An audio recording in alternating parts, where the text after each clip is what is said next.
வணக்கம் ராஜிகா.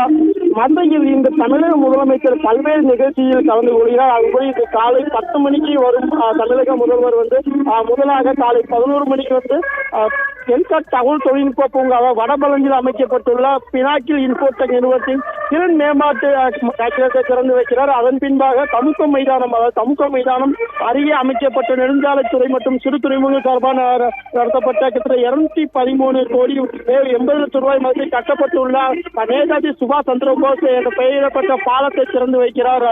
தொடர்ச்சியாக தமிழ் வளர்ச்சி மற்றும் செய்தி சார்பில் சிவகங்கையில் 1,06,90,000 ரூபாய் செலவில் நிறுவப்பட்ட சிவகங்கை தீமையை கடந்த சகோதரர் திருவுருவச்சிலையை திறந்து வைக்கிறார். அதற்கு 12:30 மணிக்கு அரசு மகளிர் மீனாட்சி அரசு மகளிர் கல்லூரியில் ஆய்வகத்தை தொடங்கி வைக்கிறார். அது பின்பாக 12 வண்டியில் பூங்காவை திறந்து வைக்கிறார்.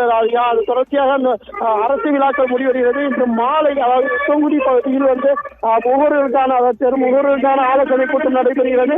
அதன் பின்பாக சாமி மியூசியம் பகுதியில் நடைபெறக்கூடிய நிகழ்ச்சியை பங்கேற்ற பின் மீண்டும் மதுரை விமான மூலமாக சென்னை வருகிறார் ராதிகா.